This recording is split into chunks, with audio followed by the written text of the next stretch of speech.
네, 오늘은 그 새로운 콘텐츠를 시작해 보려고 합니다. 라이프 디펜스에 대해서 우리가 항상 그 인터넷이나 유튜브 같은 데 보면 된다 안 된다 말들이 많고 하시는 분들은 또 다 이거 가능하다라는 걸 보여주시려고 이제 되게 애를 쓰시지만 또 어떤 대중의 인식이나 혹은 다른 종목을 하시는 분들은 또 저거는 저래서 안 돼, 이래서 안 돼, 이런 얘기들을 많이 하시잖아요. 그래서 실제로 이제 좀 여러 종목을 하시는 분들을 찾아다니면서 이렇게 라이프 디펜스에 대한 좀 실감을 해보는 그런 콘텐츠를 진행을 해볼까 합니다. 그래서 오늘 그 첫 순서로 국제무술학교에 찾아왔습니다. 국제무술학교에서 태국권과 한기무예를 가르치고 있는 고세환이라고 합니다. 파랑윤석입니다. 안지국이라고 합니다. 그러니까 끝에 있는 친구는 이제 저하고 같이 대동료를 수련하고 있고 지금 이제 지도도 하고 있는 이장호 지도. 한기무예 같은 경우는 그런 반검술 이런 거 있지 않습니까? 네네. 초에 그 거리를 한 2발에서 3발 이상 정도 떨어지는 연습들을 먼저 시키게 되고 만약 최대한 이제 안쪽이 있는 부분이 아니라 바깥쪽이 있는 부분으로 경계를 해라. 약간 그런 것들을 먼저 우선을 하고 있고 혈관을 좀 덜 다칠 수 있는. 네. 그리고 그런 연습들을 합니다. 이제 바로 방어를 하는 그런 길들을 잡는 연습들도 하지만 미리 이제 칼이 있었을 때 양손이나 먼저 잡게 해서 그 압박을 조금 견디게 하는 그 연습법으로 조금씩 바꾸고 있어요. 해외도 많이 다니신 걸로 아는데 네. 혹시 그런 경험은 없으십니까? 가리던 강도를 만나. 예, 다행이에요. 아직은 그런 경험은 전혀 없었고요. 역시 강자를 알아보고 지갑이 없다는 거를 하영 씨는 어떠세요? 몇 번 비슷한 사건은 좀 있었긴 했는데 저는 도망갔습니다. 무서워가지고 도망갔습니다. 사실 이제 흔히 그런 얘기들을 하잖아요. 칼든 사람 만나면 도망가는 게 최고다, 우선 최선이다 이렇게 얘기를 하는데 저도 거기에 크게 이렇게 부정을 하지는 않습니다. 근데 이제 도망가기 위해서 뭔가를 해야 할 때 이제 문제가 생겨요. 여기 안지백 씨는 어떠세요? 저는 그런 위험도에 대해서 대비를 해야겠다고 다른 걸 배워본 건 없었는데 저도 실제로 겪어본 건 없었어요.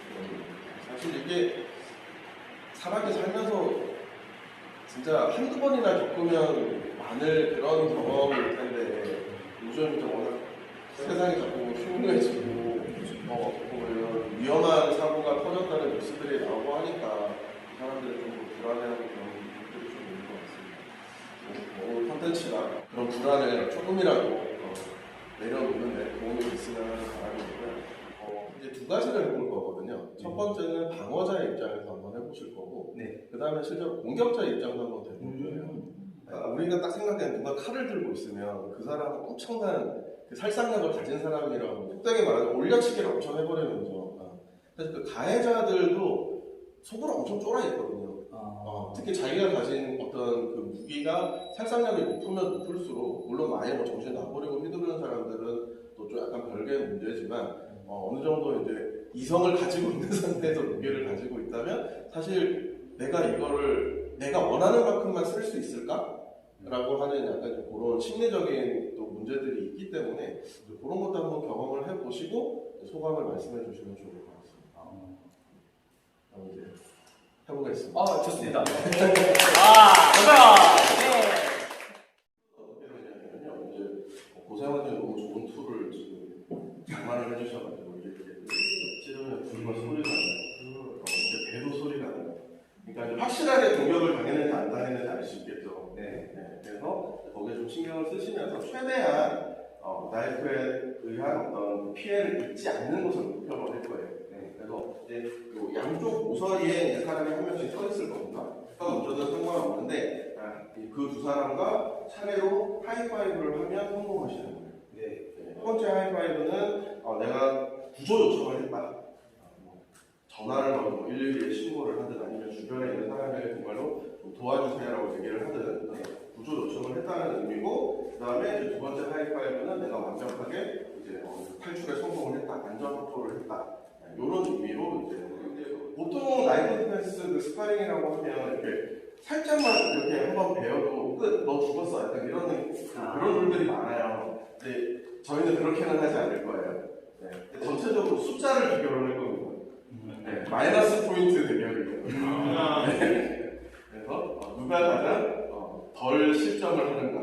물론 나이프라는 게 굉장히 치명적인 무기인 거는 맞는데 실제 상황이라면 한두 번 베이더라도 내가 뭐 상대를 좀 제압을 한다든지 아니면 칼을 뺏는다든지 할 수 있으면 사실 물론 다치더라도 내가 결국 그 자리에서 탈출을 하고 안전 확보를 하고 병원에 가서 치료를 받으면 되는 거죠.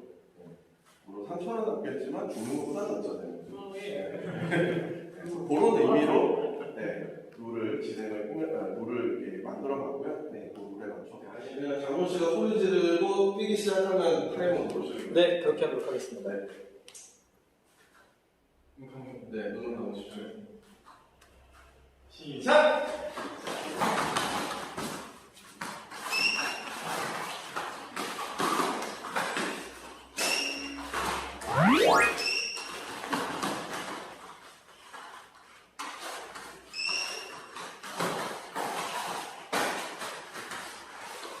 지금.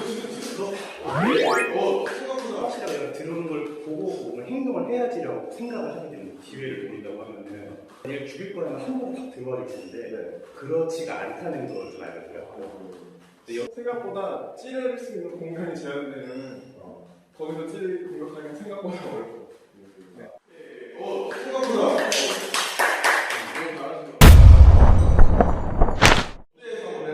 싱싱한 순대 잘 말하셨습니다. 시작!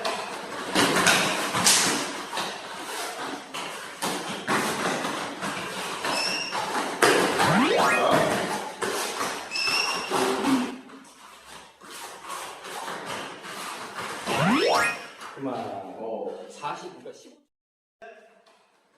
흉기를 든다는 생각 자체를 안 해보다 보니까 실제로 내가 휘둘러 보니까 그냥 휘둘러서 맞춘다면 과연 내가 이놈의 경공을 그어주나 그럴 것인가는 어려울 것 같아서 좀 들었어요. 40, 그러니까 15초 걸려요. 15초. 네.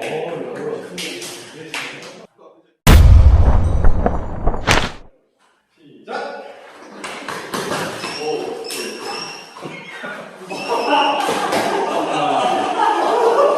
많이 들리는데 오늘 5초 근데 결국 찔린 횟수는 비슷해요. 그러니까. 30초를 싸우나 5초를 싸우나 그러네. 그러니까 본능적으로 더 빨리 달리게 되고 본능적으로 왼쪽을 보고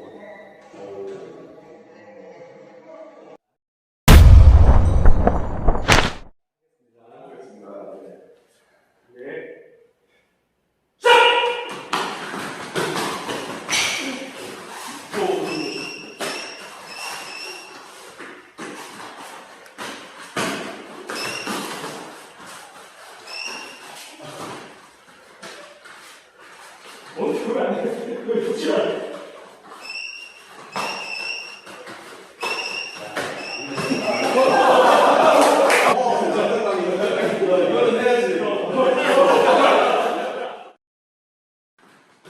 저도 처음에 이게 게임이다 보니까 아직 실제 상황에서 어떨지 모르겠지만 원래대로라면 저희가 나타났을 때 있으면 그건 상대를 넘어뜨리는 거였지만 무게 차이가 넘어지지 않았어도 이게 느슨해지는 게 끝이 느꼈거든요. 그래서 뺄 수 있겠다는 생각이 들어서 뺐었어요.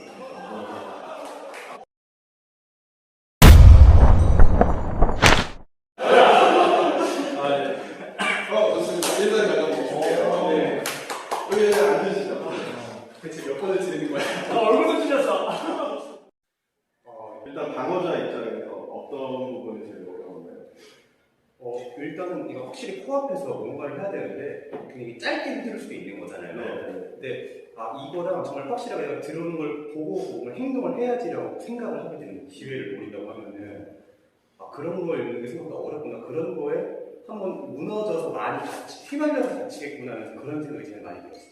오히려 내가 얘를 죽일 거라면 한 번에 딱 들어와 줄 텐데 그렇지가 않다는 걸 좀 알겠더라고요. 근데 여기 너무 잘 지켜가지고 어떠셨어요? 일단 방어자 입장에서. 그러니까 본능적으로 본능적으로 더 빨리 달리게 되고 본능적으로 왼쪽을 보고 하게 돼요.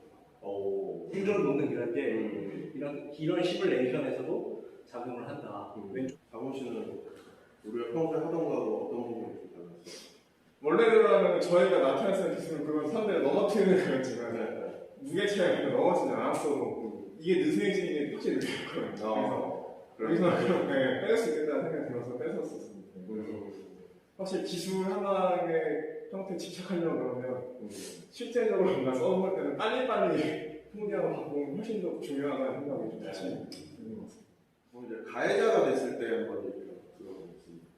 흉기를 든다는 생각 자체를 안 해보다 보니까 실제로 내가 휘둘러 보니까 아 내가 이걸로 너를 여기를 찔러가지고 뭐 싱싱한 그것을 구경할 것이다 뭐 이런 생각이 전혀 안 들고 그냥 휘둘러서 맞춘다 뭐 전면을 편하게 그런 생각이 들었던 것 같아요. 실제로 내가 칼을 들었다고 했을 때도 과연 내가 이놈의 경쟁력을 그어주나 그럴 것인가는 어려울 것 같다는 생각이 좀 들었어요. 아까 말씀하신 것처럼 좀 택하다 돌아버린 이런 사람 많이 있어야 그런 사람은 분명 여기를 많이 할 것 같고 그러니까 의도한 공격이 나오는 것보다 좀 그냥 약간 일단 휘두르고 보는 이런 게 나왔다. 그런 게 많이 나올 것 같습니다. 실제 제가 저도 처음에는 이제 게임이다 보니까 아직 이 상황 실제 상황에서 어떨지 모르겠지만 게임이라는 걸 저도 어느 정도 인지를 하고 있으니까. 그래서 좀 정제가 됐다. 근데 직접적으로 크랙을 쓰는 사람을 해치지 못한 것 같습니다. 한손 생각보다 찌를 수 있는 공간이 제한되면 거기서 찌를 공격하기가 생각보다 어렵고 지병님하고 했었을 때는 여기를 제압당했을 때 조금 로딩이 오래 걸렸는데 왜냐면 저희가 방어자 때 마찬가지였겠지만 여기에 칼이 있고 여기에 너무 신경 많이 쓰거든요. 가해자랑 똑같이 여기가 막히면 여기를 찔러야지 이게 돼버리는데 제가 그래서 파란 시작을 했을 때는 여기를 찔러 막히면 바꿔 찔러야지 그러니까 이제 공격가라는 것도 결국은 확실히 훈련이나 경험 같은 게 없으면은 특히나 이렇게 확실히 목적이 서로 확실한 상태라면은 어느 정도 대치 상황이 됐었을 때 그걸 바로 내자도 조금은 시간이 필요할 수 있겠네요. 쉽지는 않아요. 네. 고세영 원장님께서 업그레이드된 두 사람